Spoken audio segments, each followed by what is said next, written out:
2006, Orlando, Florida. A quiet Tuesday morning, the air already warm, the city moving on schedule. At a gated condominium complex near Millennia, the absence of one young woman went unnoticed for several hours. Her voicemail filled, her desk at work remained empty, the door to her condo was locked. Nothing inside appeared disturbed. Keys gone, phone gone, purse gone. The day unfolded as if it were ordinary. It was not. 2 days later, 1 mile away, a black Chevrolet Malibu appeared in another parking lot. A camera recorded a man exiting the car. His face was repeatedly hidden behind a fence post, frame after frame, as if the footage itself refused to identify him. He paused. He walked away. Jennifer Kesse did not return with the vehicle. This is a case assembled from fragments, timestamps, phone records, witness statements, and the absence of answers. It is a case where the city keeps functioning, while one person does not. If this story holds your attention, remain with it and quietly subscribe as the record continues. Jennifer Kesse was 24 years old. She lived alone at the Mosaic at Millennia complex in Orlando, a property transitioning from apartments to condominiums. She worked as a project manager for a timeshare company. Her coworkers described her as punctual, disciplined, predictable. On January 23, 2006, she spoke with her parents by phone around 10 in the evening. She also spoke with her boyfriend, Rob Allen. Nothing in those conversations suggested distress. The next morning, January 24th, she did not arrive at work. At approximately mid-morning, her employer contacted her parents. Drew and Joyce Kesse left their home and drove 2 hours to Orlando. They arrived at Jennifer's condominium in the early afternoon. The door was locked. There were no signs of forced entry. Her bed appeared slept in, her shower had been used, clothes were laid out as if selected for the workday. Her car was gone. So were her purse, phone, and keys. By evening, Jennifer Kesse was reported missing. Orlando police began initial searches of the surrounding area. Flyers were distributed. The gated complex was canvassed. Neighbors reported nothing unusual. No one recalled hearing an argument or disturbance. Her boyfriend reported attempting to call her that morning. The calls went directly to voicemail. 2 days later, on January 26th, Jennifer's black 2004 Chevrolet Malibu was located in another condominium complex, Huntington on the Green, roughly 1 mile from her home. The vehicle was unlocked. Nothing inside appeared disturbed. There were no visible signs of a struggle. No items had been taken. Security footage from the Huntington complex revealed an unknown individual parking the Malibu at approximately noon on January 24th, the same day Jennifer disappeared. The man remained in the car for about 30 seconds. He exited. He walked away. His face was obstructed by a fence post in every usable frame of the video. The timing and positioning produced a near-perfect concealment. Investigators established a timeline. Jennifer likely left her condo between 7:30 and 8 a.m. She likely reached her car. According to later analysis by Detective Joel Wright, who would become lead investigator 6 months later, she never made it beyond that point. Search operations expanded. On February 4th, nearly 1,100 volunteers assembled near the mall at Millennia. They formed search lines. They combed wooded areas, retention ponds, drainage canals, undeveloped tracts. No physical trace of Jennifer was recovered. Child Watch of North America joined the effort. The FBI assisted with analysis of the surveillance footage. From calculations of the suspect's height based on surrounding structures, the man was estimated to be 5'3" to 5'5". No additional identifying features could be reliably extracted. Rewards escalated. $15,000, then $100,000 from an anonymous donor, then $250,000, then over $1 million by mid-2007. Tips flooded in. None produced a verified location of Jennifer or the identity of the suspect. Pause here. If any observation in this record stands out to you, the timing, the video, the silence of the complex, leave it in the comments. Patterns sometimes emerge from shared attention. By the end of the first months, investigators were left with minimal physical evidence and a single moving image, a man exiting a car that did not belong to him. By the end of February 2006, the investigation into Jennifer Kesse's disappearance had shifted from active search to forensic reconstruction. The immediate terrain around her condominium had been cleared. Waterways were examined. Retention ponds drained. Construction zones mapped. What remained was a narrow band of unanswered time, the space between Jennifer locking her front door and the unknown man abandoning her vehicle. Detectives concentrated on the surveillance sequence from Huntington on the Green. The footage was less than 1 minute long, yet it would dominate the case for years. The man's approach was calm, no visible urgency, no hesitation.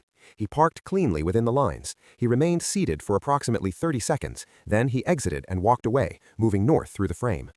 The camera's position and the alignment of fence posts produced a visual obstruction so precise that every viable frame of his face was blocked. Analysts later noted that even minor changes in the man's stride could have revealed him. The fact that none did created a sense of mechanical concealment. Digital enhancement was attempted repeatedly: contrast filters, edge sharpening, motion interpolation. The more the image was processed, the less human the figure appeared. Fabric color shifted from light to dark across frames. His height estimate fluctuated depending on which environmental anchor point was used. FBI specialists ultimately settled on 5'3" to 5'5", but acknowledged the margin of error. Meanwhile, investigators attempted to account for every person who could have been inside the Mosaic complex during the days before Jennifer vanished. The property was mid-conversion. Renovation crews moved in and out daily. Subcontractors rotated. Maintenance schedules were incomplete. Several workers were undocumented. Some had already left the state by the time names were collected. Search teams began receiving conflicting field reports. Dogs traced intermittent scent trails that terminated at roadways. Volunteers noted disturbed soil near construction fencing, later determined to be unrelated. A pair of shoes found in a drainage area were excluded by size. Each lead closed without resolution.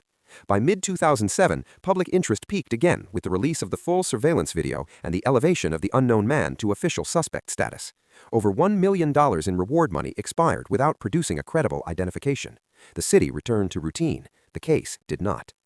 In the final years, Jennifer's image appeared in unexpected contexts: on prison playing cards distributed by Florida authorities, across national news broadcasts, and on a fabricated online dating profile in Tennessee. None advanced the investigation. Each added another surface to the absence.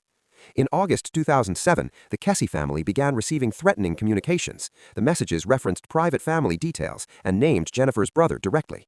The harassment persisted for more than 2 years before the perpetrator was arrested in 2010. The arrest removed a disturbance, but did not alter the trajectory of the case.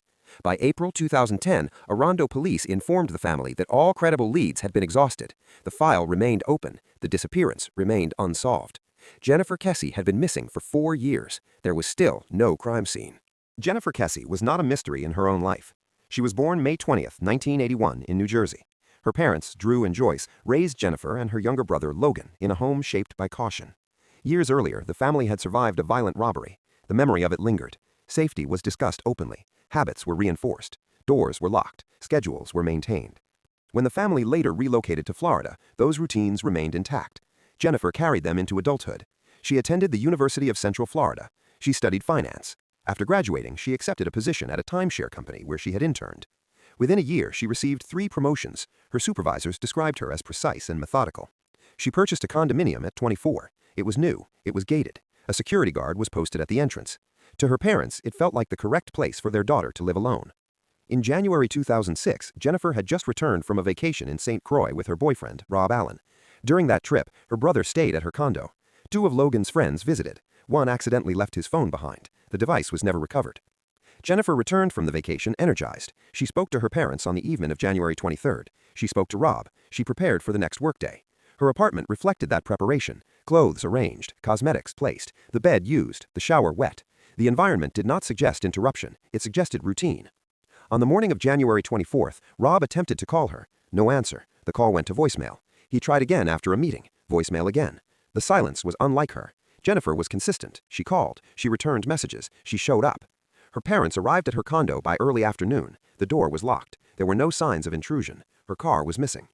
In the years that followed, the Kesse family reconstructed Jennifer's life from the remaining fragments: work emails, photographs, voicemail messages, appointment reminders.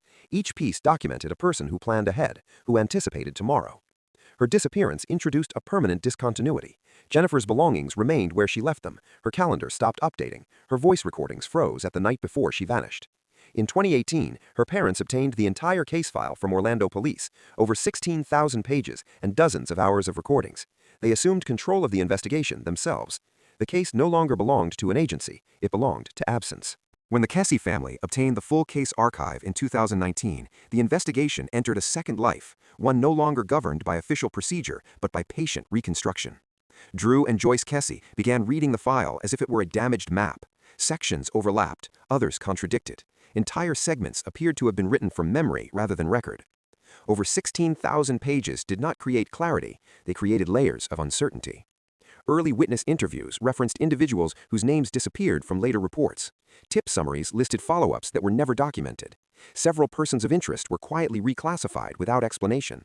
Time-stamped surveillance exports conflicted with the evidence submission logs attached to them. In some cases, the original digital media was missing, only compressed copies remained. One of the most consequential discrepancies involved the timing of Jennifer's vehicle arriving at Huntington-on-the-Green. Officially, the surveillance timestamp fixed the arrival at noon on January 24. Yet internal memoranda from the same week expressed uncertainty about whether the Malibu may have been parked there earlier that morning and repositioned later. The raw footage from the complex's DVR system had been overwritten before forensic duplication occurred. The primary record of the suspect's movements therefore existed only as a partial derivative. Radio traffic from patrol units introduced further inconsistencies. Dispatch logs recorded references to a missing person before the formal missing person report timestamp. Unit numbers were reassigned mid-log. Sequential numbering skipped. None of these anomalies alone suggested misconduct. Together, they illustrated how the record had been assembled in fragments after events had already moved beyond retrieval. In 2024, the case absorbed new terrain. Sunshine State Sonar announced that a tip received in 2019 had directed attention to Lake Fisher in Orange County. The lake had not been included in the 2006 search grid. Sonar scans revealed multiple anomalies. Divers were deployed. Vegetated zones remained scheduled for future inspection. No public findings were released. The geography altered the case's implied movement. Lake Fisher lay beyond the zone investigators originally believed Jennifer's car had traveled. The delayed emergence of the location reopened unanswered questions about where the Malibu had gone before appearing at Huntington-on-the-Green. The Kesse investigation now exists in two parallel realities: the official file frozen in time and the living archive maintained by a family tracing the negative spaces left behind. Evidence no longer advances the case, it complicates it. The file on Jennifer Kesse no longer closes. It exists in layers: printed reports, fading VHS frames, digital scans of handwritten notes, transcripts of interviews conducted years apart by people who no longer work the case. Her parents continue to examine it line by line. They maintain tip lines, they coordinate searches, they fund private analysis, they preserve Jennifer's presence in public memory while the official record remains unresolved. In April 2024, the sonar images from Lake Fisher were added to the archive. They join a collection of partial discoveries that point nowhere and everywhere at once. Each new artifact does not replace the old ones, it rests beside them. There are moments in this case when the ordinary becomes unsettling. The man whose face cannot be seen, the vehicle that returns without its owner, the calendar that stops on a Tuesday morning. These moments do not confirm anything. They do not resolve anything. They remain suspended. If this investigation continues to matter to you, stay with it and quietly subscribe as this record persists. Jennifer Kesse was 24 years old when she disappeared in Orlando on January 24, 2006. She has not been seen since. Her absence remains precisely where it began. Some cases do not end, they simply wait.